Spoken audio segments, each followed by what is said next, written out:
Allons maintenant dans Philippiens. Philippiens le chapitre 2. Philippiens le chapitre 2. Je vais lire le verset 4. Il est écrit que chacun de vous, au lieu de considérer ses propres intérêts, considère aussi ceux des autres. C'est la même chose que Jésus en fait venait de dire là, dans Matthieu 7. Ce que vous voulez que les hommes fassent pour vous, faites de même pour eux. C'est la même chose. C'est ça que Paul dit d'une autre manière en fait. Ne regarde pas simplement à toi. Ce que toi tu aimerais qu'on te fasse, fais aussi pareil pour l'autre. Comme tu aimerais gagner, accepte aussi que l'autre gagne un peu. Ne regarde pas seulement ton intérêt, mais regarde aussi l'intérêt de l'autre. Amen.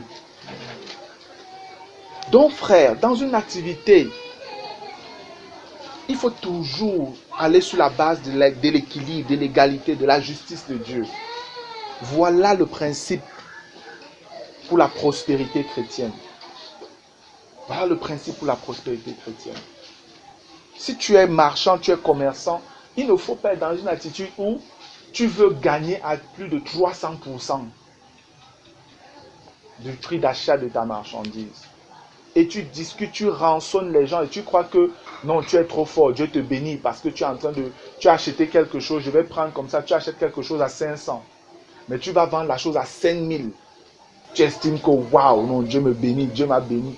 Il y a un problème avec toi, l'ami. Parce que tu ne regardes qu'à ton intérêt. Tu ne regardes qu'à ton intérêt.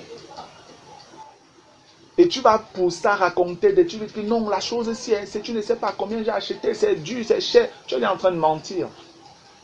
Tu es déjà en train de mentir parce que tu veux un gros gain. Est-ce que toi-même tu aimerais qu'on te fasse ça? Est-ce que tu aimerais qu'on te fasse ça? Les gens disent c'est le commerce. Mes frères, nous sommes chrétiens. On ne fonctionne pas comme les gens. Amen. Nous sommes des ambassadeurs du ciel. Les principes du ciel doivent être établis sur la terre par nous, par notre vie. On doit les véhiculer aux autres. Moi, j'ai un principe. Si je vais acheter quelque chose, quand j'arrive, peut-être tu vas me dire 10 000. Si après, je me mets à discuter avec toi et je me rends compte qu'à la fin, tu veux me vendre la chose là à 2 000, je n'achète plus chez toi. Je n'achète plus parce que j'estime que tu es méchant. Sincèrement, ça c'est mon principe. J'estime que tu es méchant. Si tu peux me vendre ça à 2 000, pourquoi tu peux me dire 10 000? Ne me dis pas que c'est le commerce. Un chrétien qui agit comme ça, je ne pense pas que ce soit juste. Je ne crois pas que ce soit juste, bien-aimé. Parce que j'aurais réellement pu peut-être sortir 10 000 et te donner et je suis parti. Mais en réalité, c'est que je serais en train de perdre plus de 8 000 francs par là. Alors que j'aurais pu avoir ça beaucoup moins. J'aurais perdu 8 000. Et 8 000, est-ce que vous savez, 8 000 c'est l'argent d'une ration dans une maison. Peut-être pour 2 jours, 3 jours parfois. Et peut-être même plus.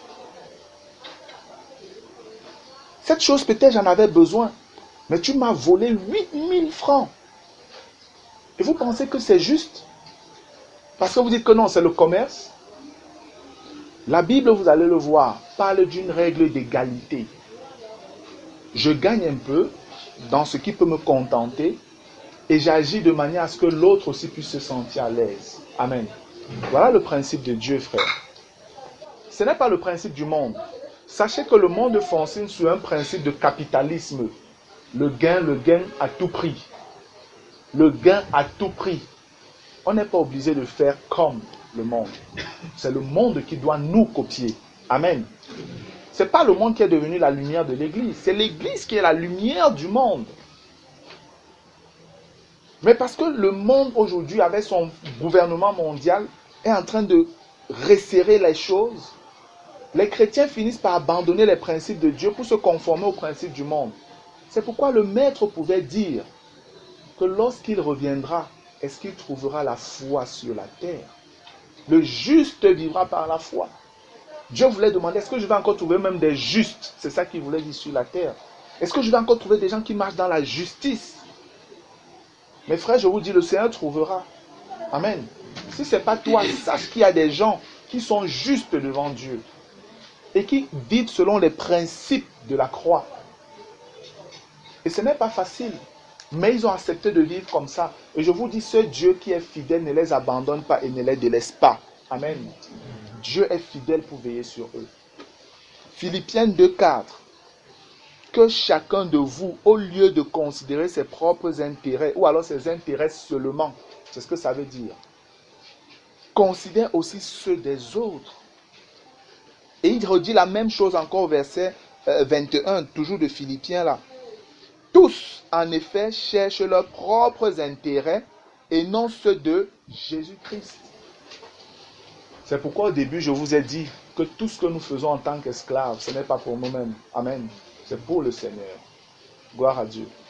Parce que frère, si j'accepte de perdre quelques pièces en redonnant des beignets à quelqu'un qui a versé ses beignets devant moi, si j'accepte de vendre une chose à un prix raisonnable alors que je pouvais taxer très gros à quelqu'un qui est devant moi, c'est à cause de Jésus-Christ. Amen. C'est à cause de Jésus. C'est parce que le sacrifice de Jésus à la croix ne doit pas être rendu vain à cause de moi. Si les autres font ça, il faut que les gens sachent qu'il y a des gens justes.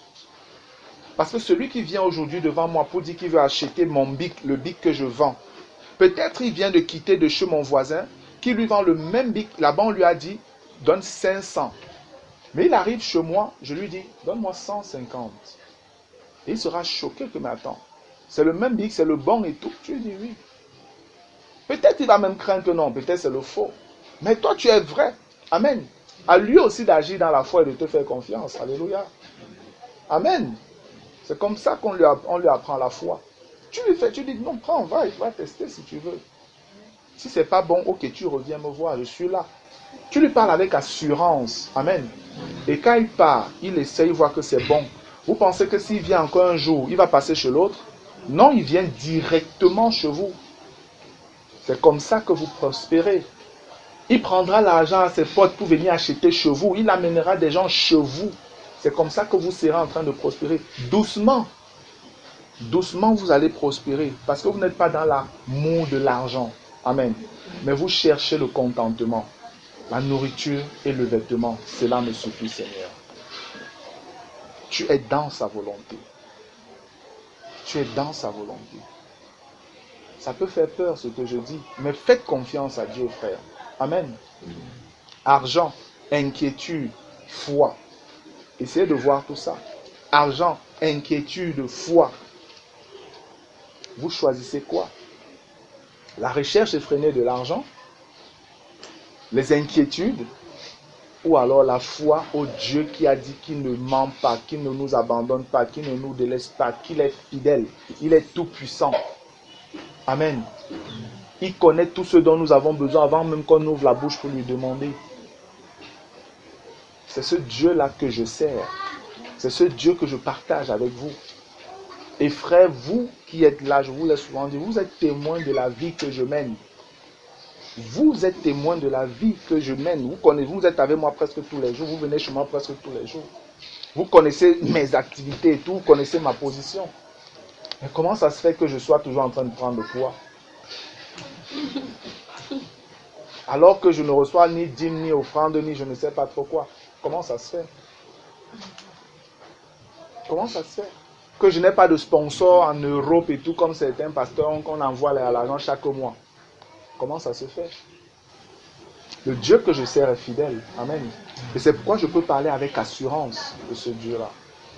Je vous ai donné un peu le témoin de comment Dieu m'a formé à avoir faim, à avoir soif, à savoir vivre dans la disette comme dans l'abondance. C'est la même chose que je suis en train de partager avec vous. C'est la même chose. Frère, je suis dans le contentement. Amen. Je suis dans le contentement. Le Seigneur pourvoit au quotidien, chaque jour. Je ne sais pas. Je vis simplement de miracles, de merveilles de Dieu. Gloire à Dieu. Ce que je dis est possible. Si moi, je suis là et je vis ça, je suis un témoignage contre vous tous. Si vous êtes là et vous pensez autre chose, je suis un témoignage contre vous et vous le savez. Je vous donne tous des exemples, parfois avec ma propre vie, la vie de mon épouse, notre vie de couple, pour que vous sachiez que c'est vrai.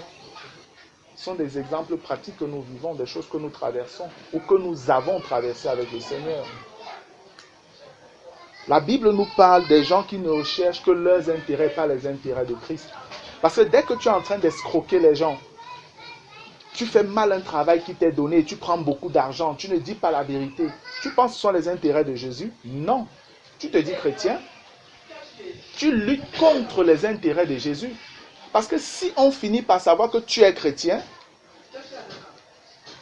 et que tu fais ces choses, c'est fini, c'est clair que les chrétiens, on va dire, sont des malhonnêtes. Les gens généralisent très facilement. Hein. Ils ne peuvent pas voir que non, c'est toi. Les gens généralisent.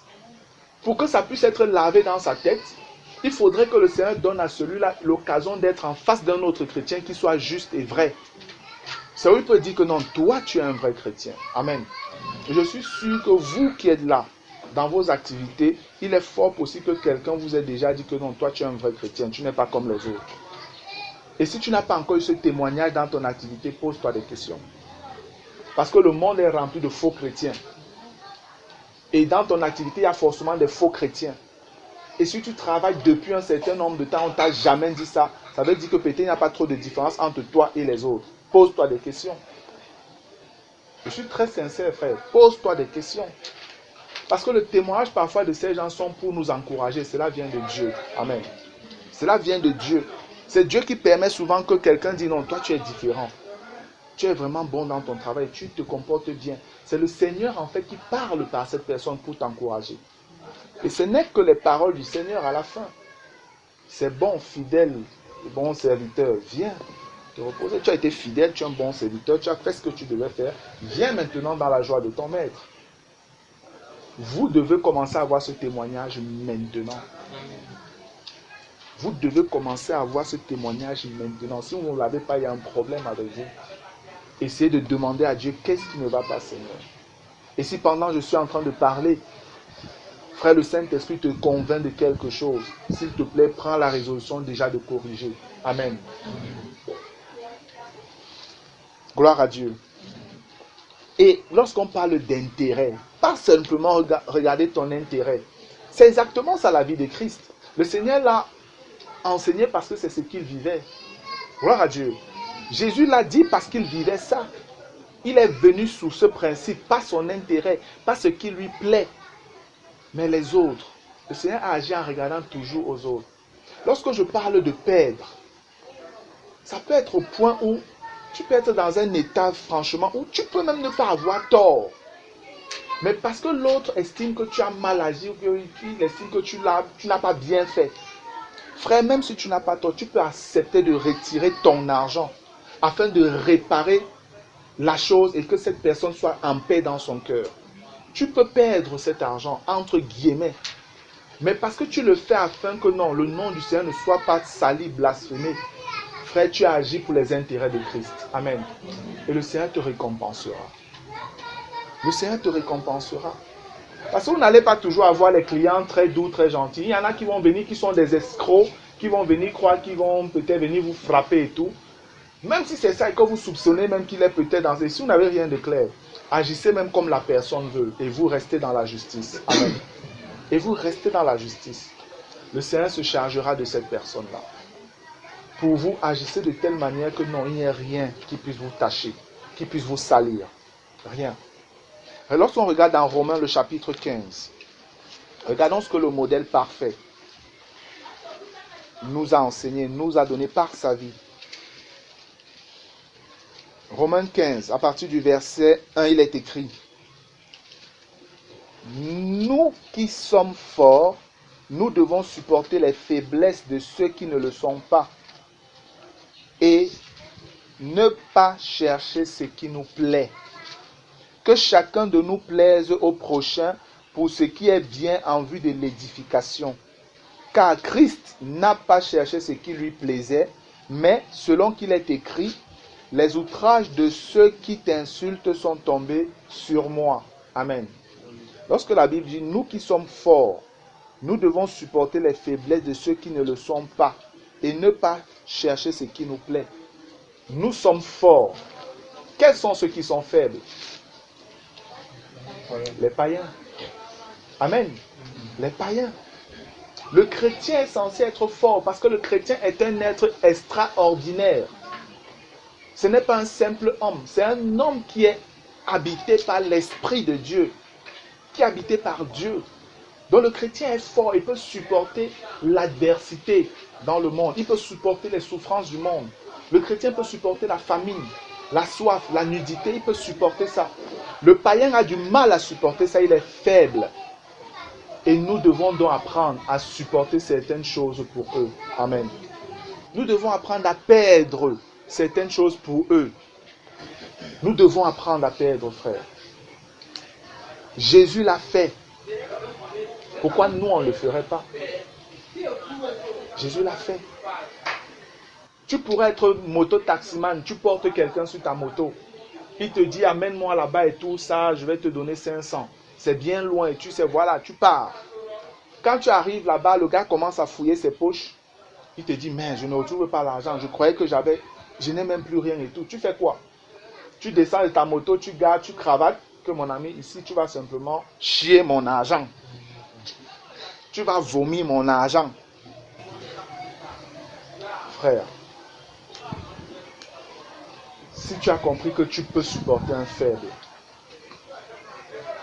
laisse-le et pars. Amen.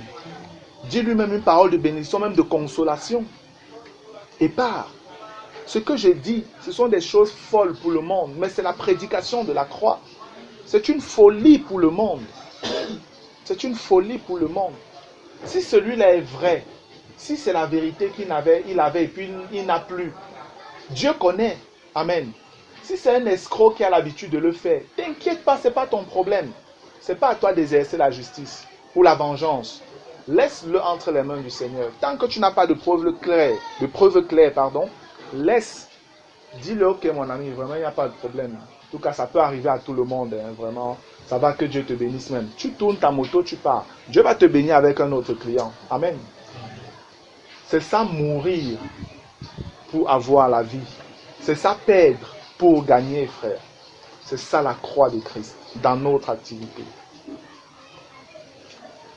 Enfin, j'espère que tu ne cravates pas les gens quand... Hein? Avant, peut-être. Non, je comprends seulement plusieurs plans sur lesquels on peut accepter d'en passer, mais je ne travaille pas les gens. Amen. Gloire à Dieu. Donc, frère, je vous dis, c'est pourquoi je vous ai dit, par rapport à notre perfectionnement, dans chacune de nos activités, le Seigneur se glorifie et travaille pour notre perfectionnement. Amen. Si tu es caméraman, comme moi, Dieu va se servir de ton domaine pour travailler le perfectionnement dans ta vie. Amen. Si tu es couturière, Dieu va se servir de la couture. Si tu es moto-taximan, il va se servir de ça. Si tu es taximan, quel que soit ce que tu fais comme activité professionnelle, Dieu se servira de cette activité-là et de toutes les personnes que tu auras rencontrées pour travailler dans ta vie. Amen. À tous les niveaux, il n'y a rien qui soit négligeable. Soit femme de ménage, soit faiseuse de beignets, je ne sais pas, soit vendeuse d'eau, soit je ne sais pas trop quoi. Dieu se servira de cette activité pour t'apprendre à connaître davantage Jésus-Christ. À toi d'être attentif. Amen. À toi d'être attentif, bien-aimé. Parce que c'est notre vie. Et ce que nous le recevons de notre Père. Et il le fait pour un seul but. Atteindre le dessein qu'il s'est fixé. Avoir des fils semblables au premier-né, Jésus-Christ. Amen. Voilà, frère, ce que Dieu attend de nous. Jésus nous a montré l'exemple. Comment on doit apprendre à ne pas regarder à ce qui nous plaît, mais regarder aussi au bien des autres. Jésus nous a appris à perdre parce qu'on devrait gagner plus haut. Le Seigneur Jésus n'était pas obligé de venir. Amen. Frère, il est Dieu, il est tout suffisant, il ne se plaint de rien. Mais par amour, le Seigneur a laissé sa gloire. Il s'est dépouillé de cela. Il est descendu sur la terre. Jésus a perdu. Mais après, il a gagné quelque chose de plus grand encore. Amen. Quelque chose de plus grand. Le monde serait dans la perdition, on ne saurait même pas qui est Jésus. On ne saurait pas qui il est. Mais parce qu'il a accepté de laisser sa gloire et de descendre dans ce monde de péché, mourir comme un vulgaire brigand, Frère, la Bible dit que Dieu lui a donné le nom qui est au-dessus de tout autre nom. Amen. De tout autre nom. Et aujourd'hui, le nom de Jésus est connu partout. Partout. Il n'y a pas un nom plus fort, plus puissant, plus glorieux. Il n'y a pas un nom qui est autant loué, autant chanté, autant béni et autant insulté que le nom de Jésus. Mais quand même, on le connaît. Amen. On le connaît. Gloire à Dieu. On le connaît. Ceux qui veulent l'insulter, qu'ils l'insultent. Au moins s'ils prononcent ce nom-là. Il y en a qui l'adorent. Il y en a qui le glorifient. Il y en a qui meurent pour lui. Amen. Frère, comprenons ces principes-là.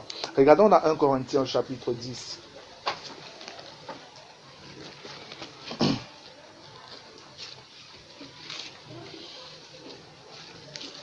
Comme je l'ai dit, nous ne faisons rien pour nous-mêmes.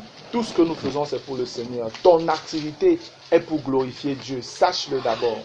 C'est pourquoi au travers de ton activité, tu peux annoncer l'évangile. Parfois sans dire Jésus t'aime ou Jésus je ne sais pas trop quoi. Mais par la manière dont tu exerces ton activité, tu rends témoignage de la vie qui est en toi. Amen. Et simplement par cette manière de faire, c'est ces personnes-là qui peuvent venir te poser des questions. Mais comment toi tu fais pour être comme ça? Comment toi tu es différente comme ça? Là, la porte était ouverte pour annoncer le message de Jésus-Christ. Amen.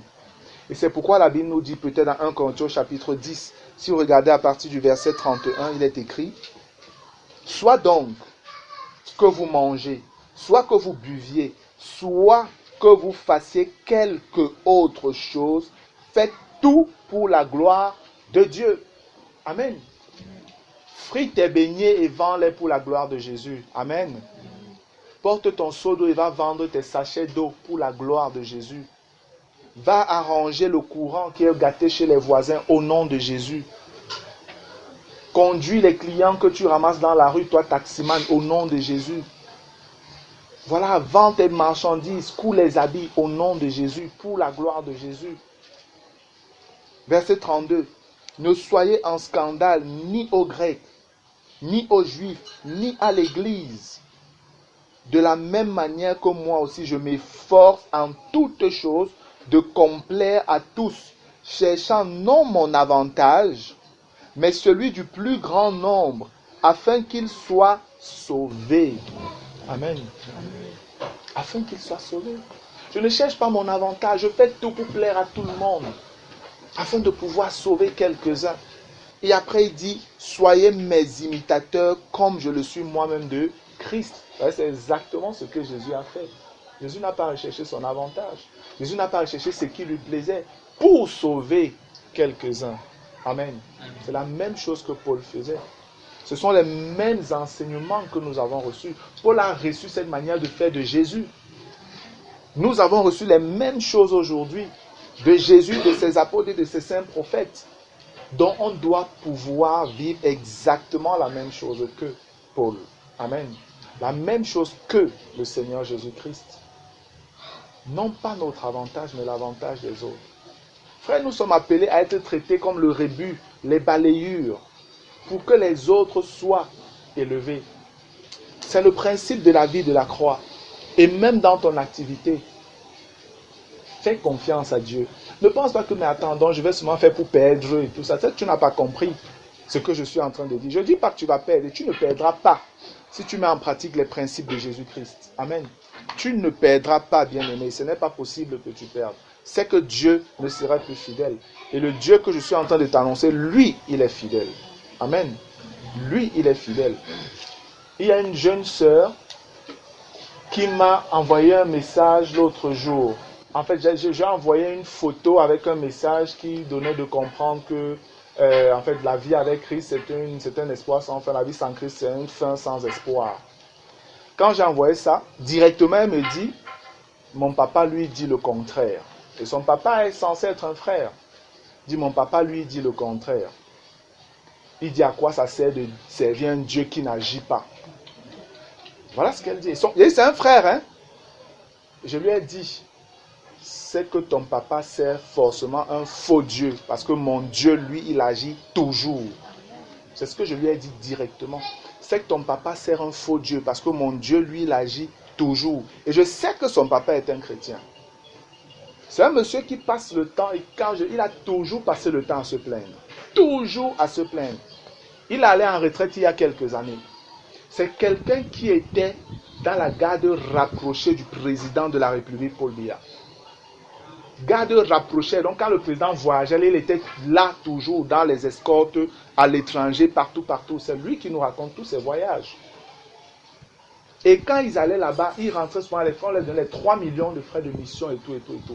Mais quand il rentrait, qu'est-ce qu'il faisait? Il va acheter les tablettes aux enfants, il achète des vélos, il achète des trucs, des jeux vidéo et tout ça. Il n'avait jamais pensé qu'il peut se construire, qu'il peut acheter un terrain. Pendant des années, il a eu des opportunités, mais il bousillait l'argent comme ça là. Par la grâce de Dieu, il a une femme qui est quand même forte. Le monsieur, il était prêt à aller en retraite. Frère, on a vu la catastrophe venir parce qu'on savait que si ce monsieur allait en retraite comme ça allait être lourd encore pour l'église. Les frères ont prié et jeûné parce que pendant un certain temps, ils n'allaient même plus dans les missions avec le président. On a prié, les frères ont prié. Les dernières années de ça, on l'a d'abord ajouté, c'était 1 ou 2 ans pour qu'il n'aille plus en retraite à l'année où il devait partir. Et après, il a recommencé à aller en voyage avec le président. Et il a recommencé à avoir ces primes-là. C'est dans cet élan-là que sa femme a signé qu'on va acheter le terrain, on va commencer à construire. C'est sa femme qui a signé. Comme ça qu'ils ont trouvé une maison du côté d'Odiac. Mais aujourd'hui, il est en train de se plaindre. Alors qu'il a eu des opportunités, il n'a pas su comment les gérer. Et aujourd'hui, c'est Dieu qui n'agit pas. Voilà l'injustice du cœur de l'homme. Et j'ai envoyé directement aussi Lamentation de Jérémie 3 à partir verset 20 à 19. Pourquoi l'homme pécheur se plaindrait-il? Il se plaint de ses propres péchés. Et qu'il se répande. Qu'il se répande. Donc nous devons comprendre, frères. Au lieu de vous plaindre, je ne prospère pas, je ne fais pas ci, je ne fais pas ça. Qu'est-ce que toi tu fais des principes de Christ? Est-ce que tu les mets en pratique? Parce que le Dieu que nous servons ne déçoit pas. Amen. Le Dieu que nous servons ne ment pas. C'est nous qui ne le comprenons pas parfois. C'est nous qui voulons qu'il agisse comme nous on pense. Alors qu'il nous dit, vos pensées ne sont pas mes pensées. Vos voix ne sont pas mes voix. Il nous a avertis. Ça veut dire que dans une situation, essaye de comprendre quelle est sa pensée, quelles sont ses voix. Et si tu les as compris, si ça ne cadre pas avec ce que tu pensais, rectifie le tir et reviens dans sa pensée. Amen. Et accepte tout simplement parce qu'il est le maître, il est souverain, frère. Et c'est quand tu es dans sa volonté que tu es béni. Jésus, à Gethsemane, nous l'a appris. Il est allé devant le Père pour prier, pour demander est-ce que cette coupe peut s'éloigner. Mais non pas ma volonté, mais ta volonté, Père. Dès qu'il a eu la confirmation que non, le Père veut que tu ailles jusqu'à la croix là, le Seigneur a accepté. Amen. Et c'est sur ce chemin qu'il a été puissamment élevé. Gloire à Dieu. Frère, nous sommes les disciples de Christ. Un disciple accompli est comme son maître. Jésus est le chemin. Nous devons suivre son parcours. D'une manière ou d'une autre, chacun pour sa part. Chacun pour sa part. La porte est étroite, le chemin est resserré. Mais la gloire est devant. Amen. La gloire est devant. Si tu veux jongler avec les principes du monde, tu as échoué. Maman va te saisir et il va t'entraîner avec lui dans le feu. Mais si tu fais confiance au Dieu qui a dit je ne t'abandonnerai point, je ne te délaisserai point, alors tu verras la gloire. Amen. Tu verras la gloire. C'est une assurance. C'est avec foi que je le dis, frère. Parce que c'est écrit dans les Écritures. Ce n'est pas moi qui invente. Mais nous devons savoir que tout ce que nous faisons, nous devons le faire pour la gloire de Dieu. Amen. Tout ce que tu fais, ne fais pas des choses avec légèreté parce que tu te dis, ah, les hommes là, le patron. C'est pour le Seigneur que tu fais ce que tu fais. Si tu as accepté d'être là, fais. Amen. Si tu n'es pas d'accord, démissionne. Amen. Abandonne. Mais tant que tu es là, fais ce que tu as à faire. Je sais, il y a les patrons qui sont très compliqués, qui sont très difficiles. Moi qui vous parle, j'en ai un. Mais bien aimé, quand il faut faire le travail, fais le travail pour lequel tu es là. Amen. Fais le travail pour lequel tu es là. Si c'est que, bon, voilà, tu n'es plus d'accord, démissionne alors, tout simplement. Si tu as la foi que Dieu va te gérer autrement, démissionne. Regardons un autre passage, Colossiens chapitre 3. Là, on est en train de terminer.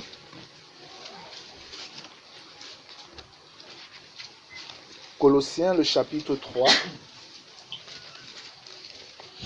Je vais lire les versets 16 et 17. Il est écrit « Que la parole de Christ demeure en vous dans toute sa richesse. » Que la parole de Christ demeure en vous dans toute sa richesse. La parole, c'est simplement parler des principes. Amen. Connaissez les principes de Christ dans tout leur contour. C'est quoi on dit dans toute sa richesse? Dans tout leur contour, connaissez les principes de Christ. Instruisez-vous et exhortez-vous les uns les autres, comme nous sommes en train de le faire maintenant. Amen. Après ça, comme j'ai dit, on va partager les expériences glorieuses comme les expériences pas glorieuses, mais tout ce sera pour notre édification. Amen. Instruisez-vous et exhortez-vous les uns les autres en toute sagesse, par des psaumes, par des hymnes, par des cantiques spirituels, chantant à Dieu dans vos cœurs en vertu de la grâce.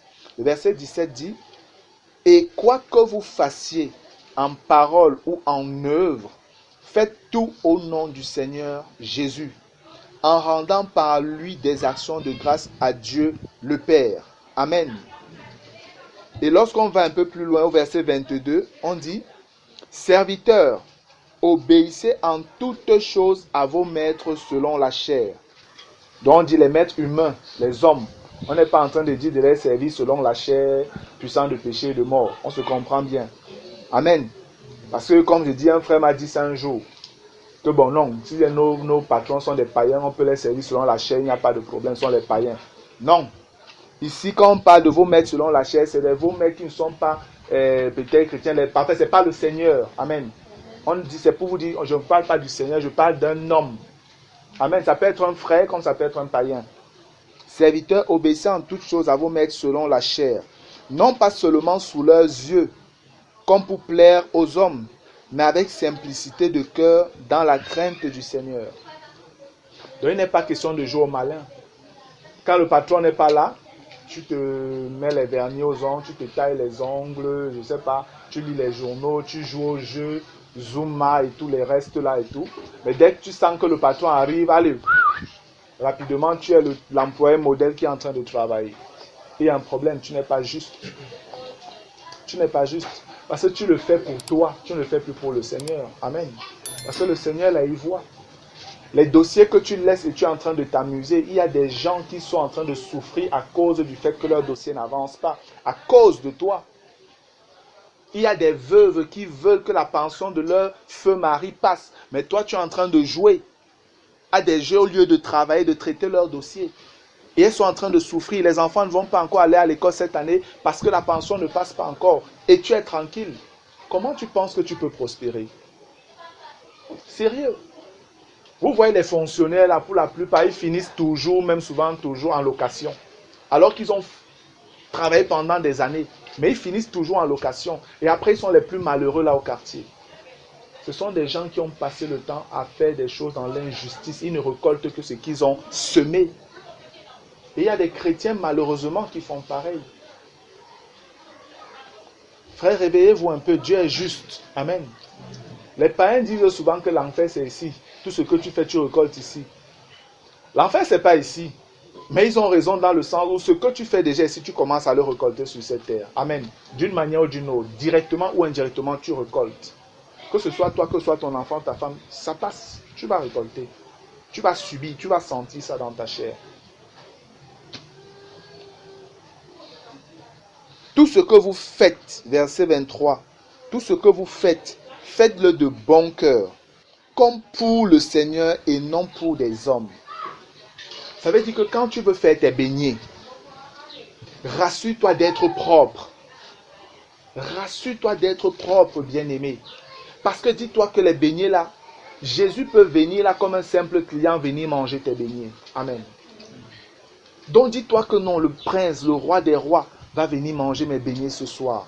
Donc je dois m'appliquer à faire les meilleurs beignets que j'ai jamais fait. Je dois faire les meilleurs jus que j'ai jamais fait. Je dois arranger cette voiture comme j'ai jamais arrangé une voiture. Parce qu'elle pourrait porter Jésus en route. Qui sait? Tout ce que tu fais, fais comme pour le Seigneur.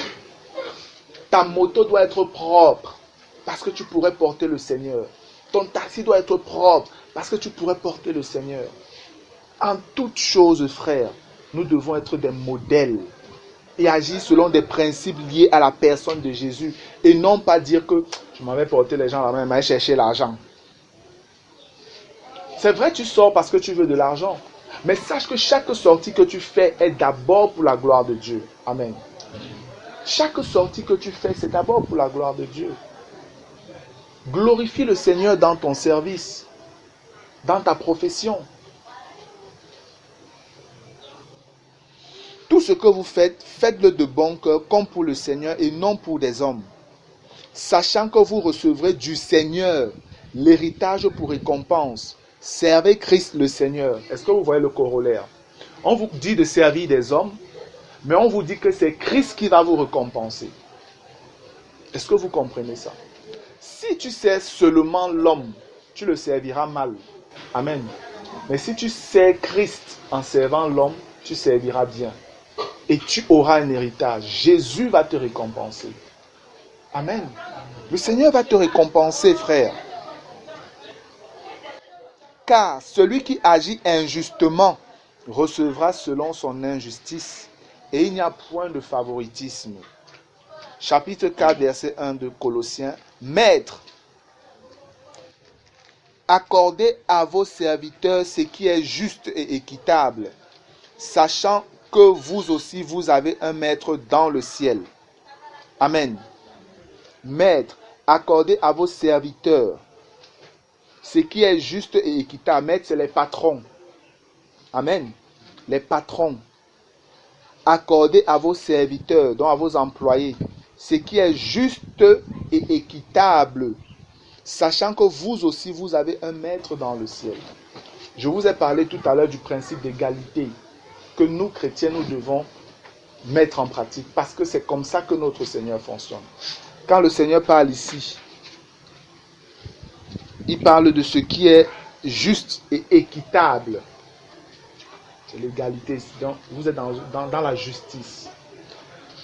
Vous savez, j'ai du mal à comprendre que on puisse être dans une entreprise qui fait des milliards de chiffres d'affaires l'année et que dans cette entreprise-là, les employés soient mal payés, mal habillés, mal logés. Alors que ce sont ces employés-là qui travaillent et qui permettent à ce que ce monsieur ou ces patrons gagnent tous ces milliards-là. Mais ils agissent avec une dureté vis-à-vis de leurs employés en termes de salaire, que ceux-là souffrent alors que les patrons vivent tellement bien, qu'ils peuvent se permettre d'aller vivre, passer des vacances à Dubaï, à Paris, en Amérique, je ne sais pas. Ils vivent pleinement leur vie. Mais leurs employés n'arrivent pas à envoyer leurs enfants à l'école, même à les nourrir ou à les habiller ou encore à les soigner.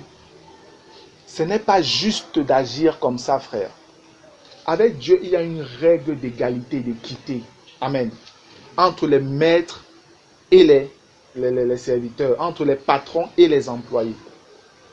Ça peut paraître, je vous dis, dans le système mondial où on fonctionne selon la norme du capitalisme, ce n'est pas respecter ça. Hein. Ils ne respectent pas ça. Là-bas, c'est je m'enrichis pour être le plus grand et pour servir davantage les autres. Je dois être le plus grand pour que tous les autres me respectent et se courbent devant moi. Voilà les notions du capitalisme. Mais en Christ, ce n'est pas ça. Nous ne fonctionnons pas selon ces règles-là, frère. Ça voudrait dire que si tu es patron, tu dois pouvoir gérer tes employés en fonction des gains qu'ils te rapportent par leur travail. Amen. Qu'ils te rapportent par leur travail. Il y a une règle d'équité. C'est pourquoi il y a les différents métiers. Les gens comme les comptables et tous ces gens-là, les experts en audit et tout, ce sont des gens, tu peux avoir une entreprise. Et ton entreprise fait une grande rentrée d'argent par an. Tu peux appeler des chefs, des experts comptables, des experts en audit et tout, qui viennent faire l'audit des dépenses, des impôts et de tout ce que tu vas payer peut-être à l'État. Et tu vois les gains que tu as qui vont rentrer dans ta banque, ce que tu vas garder, que j'ai gagné tel, ça c'est pour moi. Et tu te rends compte que c'est des centaines de millions que tu mets en banque. Alors que tes employés qui sont là, ils ont à peine de quoi manger. Ce n'est pas juste d'agir comme ça. La règle d'équité du Seigneur serait que, en fonction de ce que tu gagnes, tu dois pouvoir équilibrer le salaire de tes employés. Amen. Afin que si tu es bien, qu'eux aussi soient bien. Et je te dis, si tu agis selon cette règle d'équité, tu prospéreras davantage. Parce que tu auras des employés tellement engagés et fidèles dans l'activité qu'ils font pour toi que ton entreprise ne tombera pas. Amen. Mais si tu es un patron qui n'est pas juste, tes employés vont tout faire pour te voler. Ils vont travailler à tâtons, en te maudissant, je vais dire quoi, en se plaignant. Je vais vous dire, on a un exemple fort comme ça au Cameroun qui est en train de se dérouler devant nos yeux. Tout le monde en parle aujourd'hui. Express Union. Express Union. Ce monsieur a eu de l'argent dans son activité de manière incroyable. Mais il n'y a pas des employés qui étaient aussi mal payés comme ces gens d'Express Union, dont il se plaignait constamment. Il faut voir l'argent que ce monsieur faisait entrer. Je dis par an, c'était des milliards, frère, que ce monsieur brassait. Mais il faut voir combien il payait ces années, 25 000. Voilà ce qu'il donnait aux gens. Je vous dis, alors qu'il faisait entrer des milliards, un petit rien comme ça, juste une petite technologie est venue. Orange Money, Mobile Money, Express Union est au sol. Ils ont commencé à licencier plein de personnes, à fermer des agences et tout ça. C'est chaud, ils sont allés en justice, ils ont perdu à 2-3 reprises. Parce qu'ils disaient concurrents déloyaux, ils ont cherché tous les moyens possibles. Ils ont perdu tout. Aujourd'hui, ils sont en train de ramper, ils essaient de sauver les meubles comme ils peuvent. Parce qu'il n'y avait pas une règle d'équité dans les partages des gains. Amen. Amen. Ce sont ces gens qui travaillent pour toi, qui te font manger. Ce sont ces gens qui te permettent d'envoyer tes enfants dans les meilleures écoles en Europe. Ce sont eux qui te donnent d'aller passer tes vacances à Dubaï, à New York, à Los Angeles, je ne sais pas où encore. Mais tu t'en fous d'eux. Le Dieu que nous servons est juste. Amen. Le Dieu que nous servons est juste, frère. Je ne comprends pas que je peux être avec quelqu'un, je travaille avec quelqu'un. Tous les travaux que je fais, non, lui il est en train de prospérer comme s'il ne se plaint pas, il construit sa maison, il prospère. Mais nous on fait le même travail, on est dans les mêmes boulots. Mais moi j'ai du mal à payer même mon loyer à manger. Il y a un problème. Amen. Il y a un problème. Je vous dis frère, n'agissez pas de cette manière. Agissez dans une règle d'équité, d'égalité. C'est le principe de Dieu. Amen. Parce que parfois les gens, comme je dis, ils prennent tout, ils mettent en banque. Proverbe 11, allez encore méditer. Celui qui amasse beaucoup là, il est en train de s'appauvrir, il ne sait pas. Il est en train de s'appauvrir, il ne le sait pas. Mais c'est celui qui donne avec libéralité qui est en train de s'enrichir. Ce sont les principes de la croix. Ce sont les principes de la croix, frère. Ce sont les principes de la croix. Les hommes peuvent ne pas comprendre ça. Mais c'est ce que la parole nous dit. Quand la Bible dit, mais accordez à vos serviteurs ce qui est juste et équitable, sachant que vous aussi, vous avez un maître dans le ciel.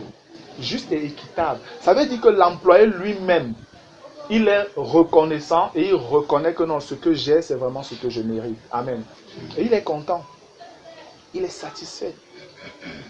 Et c'est le même principe avec lequel Jésus travaille avec nous. Chacun aura selon son travail. Amen. Il n'y a pas de favoritisme, c'est ce que le Seigneur a dit plus haut. Il n'y a pas de favoritisme. Si tu travailles, on te donne la récompense qui t'est due par rapport à l'effort que tu fournis, par rapport au gain que tu rapportes à l'entreprise. Il y a une entreprise au Cameroun qui est un temps soit peu le modèle, un certain modèle, MTN. Les employés de MTN ne sont pas des gens qui se plaignent. Un bon nombre là-bas que moi je connais, parce que j'ai longtemps travaillé avec MTN, donc ce sont des gens qui sont bien. Je vous dis frère, ce sont des gens qui sont bien. Moi-même je ne suis pas employé de MTN, mais quand j'avais des missions, des travaux avec MTN, je devais aller filmer avec eux un peu partout. Mais on arrive quelque part, non seulement j'ai mon salaire, et ils me payaient bien, mais quand on arrive dans une ville, ils me payent l'hôtel, ils me nourrissent, et après ils me donnent encore des perdièmes, que bon, vraiment ça c'est pour tes poches. Et pas 50 000, des centaines de mille. Donc seulement même avec les perdièmes, là, mon salaire ne bougeait pas. Les perdièmes, je n'arrivais même pas à les finir. Et je rentrais chez moi avec de l'argent. Et les employés sont bien payés. Les gars ne se plaignent pas. Ils organisent parfois des moments de séjour avec les employés dans telle ville. Ils partent se récréer, des trucs de sport. Ils donnent des... Donc les employés de MTN, vous pensez que MTN est en train de briller comme il brille là? C'est pour rien?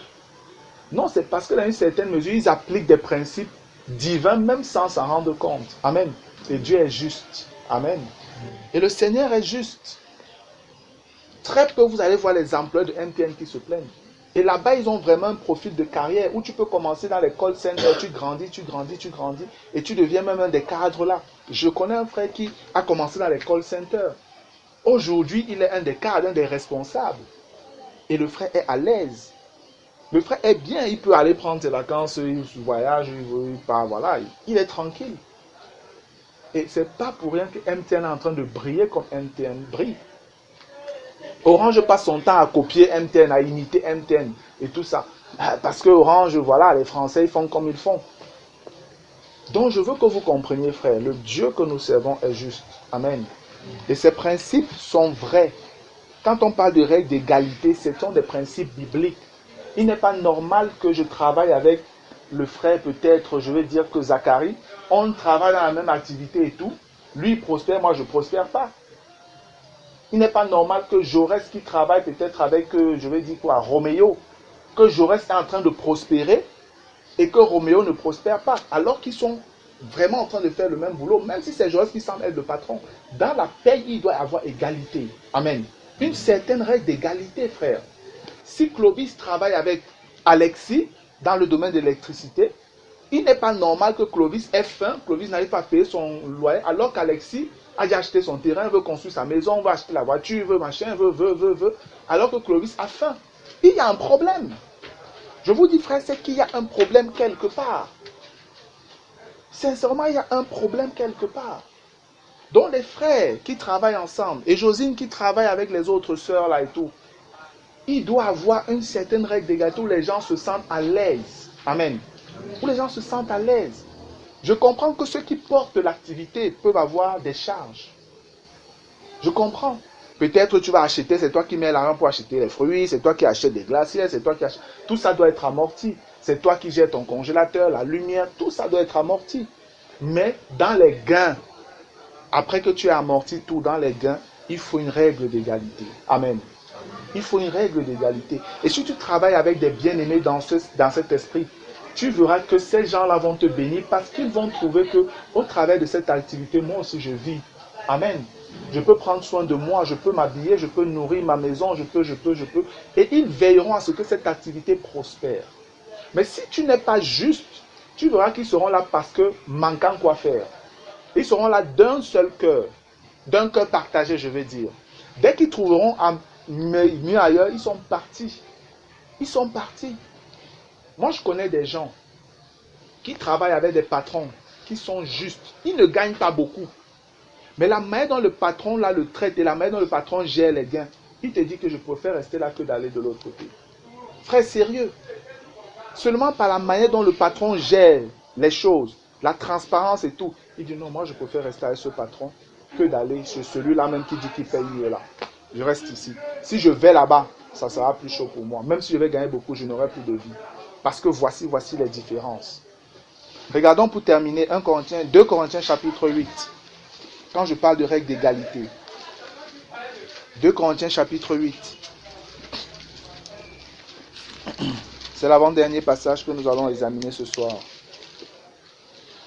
En tout cas pour cet enseignement. 2 Corinthiens chapitre 8. Je vais lire à partir du verset 12. Il est écrit: la bonne volonté, quand elle existe, est agréable en raison de ce qu'elle peut avoir à sa disposition et non de ce qu'elle n'a pas.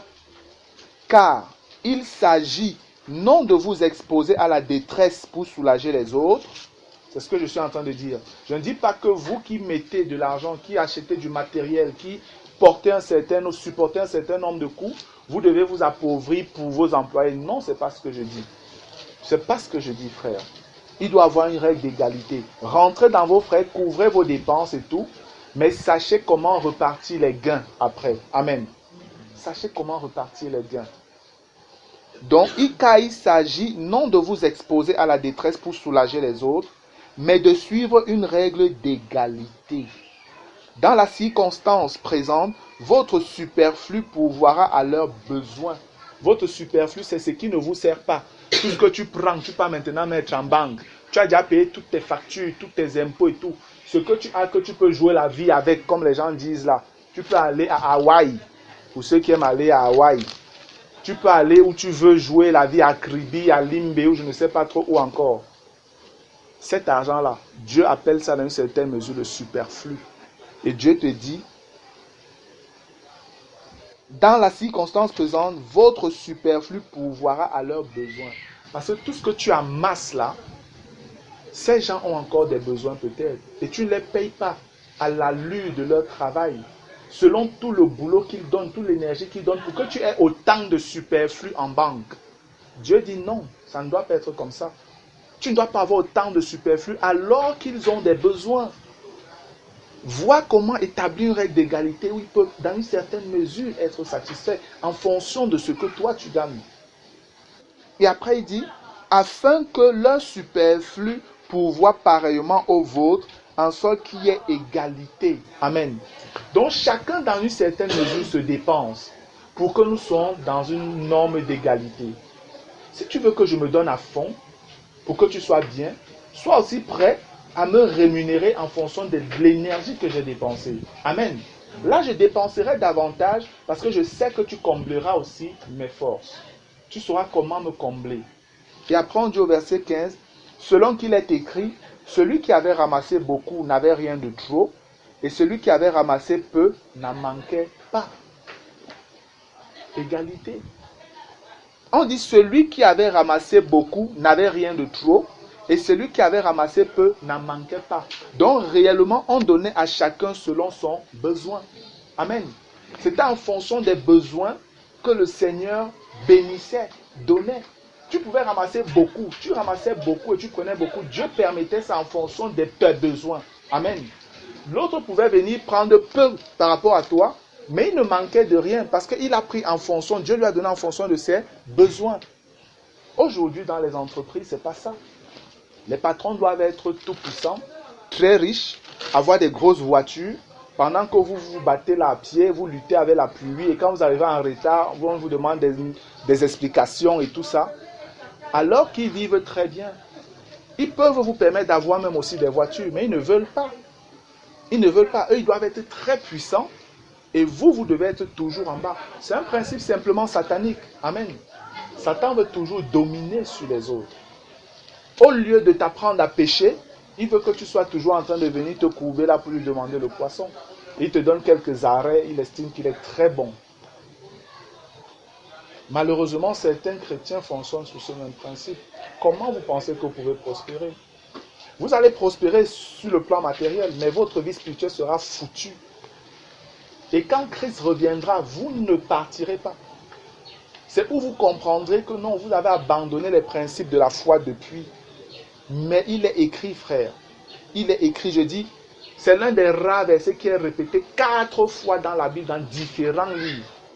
Vous prenez Habakkuk 2, on vous dit là-bas clairement, le juste vivra par la foi. Vous prenez Romains 1, le juste vivra par la foi. Vous prenez Galates 3, le juste vivra par la foi. Vous prenez Hébreux 10, le juste vivra par la foi. Je ne sais pas s'il y a un autre verset qui est autant cité que ce verset-là. C'est un principe de base pour marcher avec Dieu. Amen.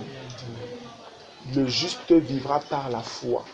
Ça implique la confiance à Dieu. Ça annule la crainte et les inquiétudes. Pour que votre amour soit totalement canalisé sur le Seigneur et non pas sur l'amour de l'argent. Amen. Et vous devez comprendre ça, frère. Le principe de la croix, c'est je meurs afin que les autres reçoivent la vie. C'est je perds afin que les autres puissent s'enrichir. C'est ce que Jésus a fait. Et Dieu l'a élevé. Je vous dis, mettez ça en pratique dans votre activité. Vous allez voir. Vous allez voir, frère. On va parler de manière pratique là, tout à l'heure. On va examiner certains cas. Et ensemble, on va voir comment il aurait pu faire, comment elle aurait pu faire ici pour gagner plus.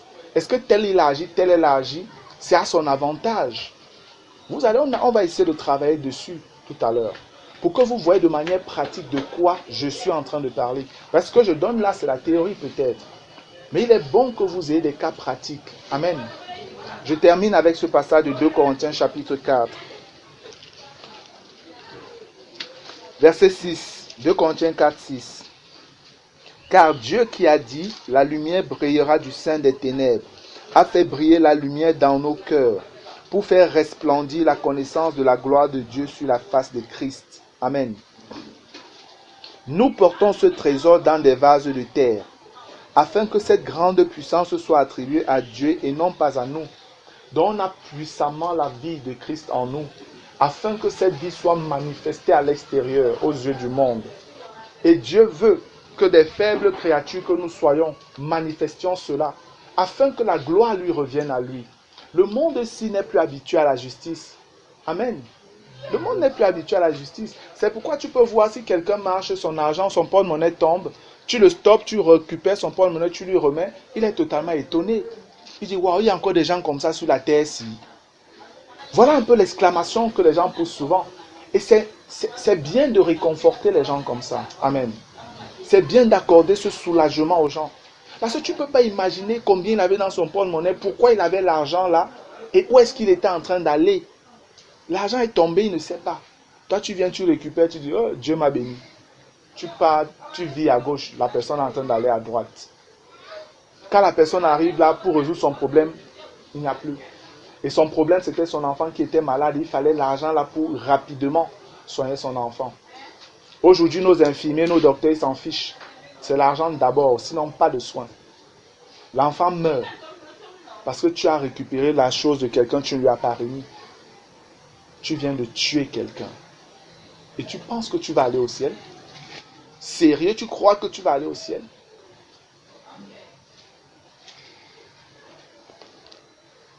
Nous sommes pressés de toute manière.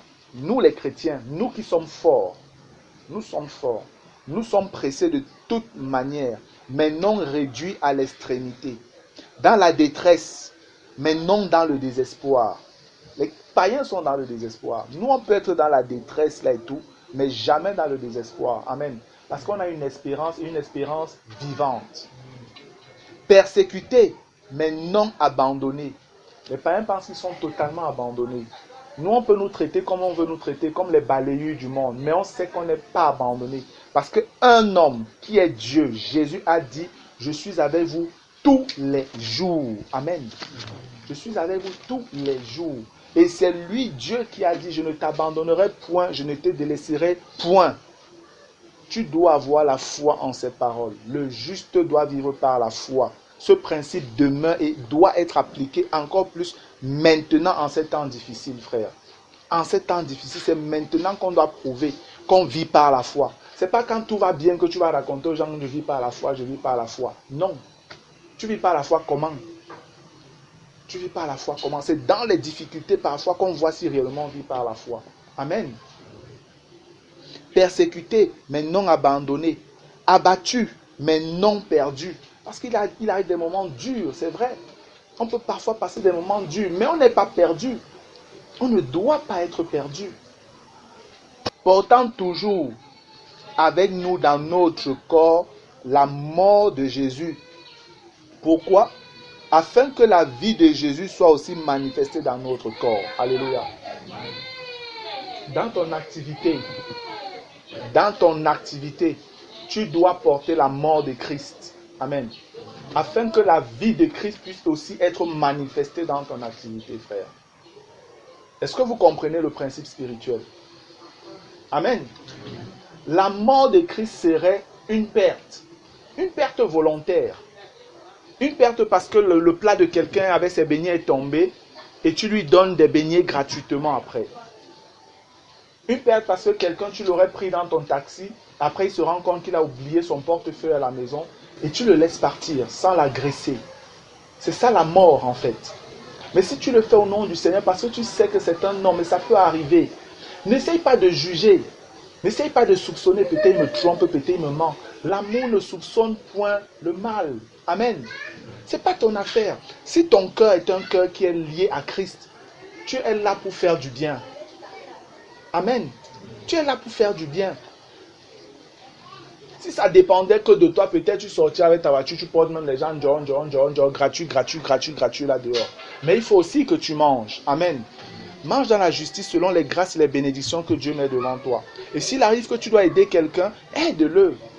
Amen. Ne commence pas à soupçonner, ne commence pas à dire il veut m'escroquer, est-ce qu'il dit vrai, est-ce qu'elle ment. Non, ce n'est pas ton affaire. Agis selon la bonté. Amen. Portant toujours avec nous dans notre corps la mort de Jésus, afin que la vie de Jésus soit aussi manifestée dans notre corps.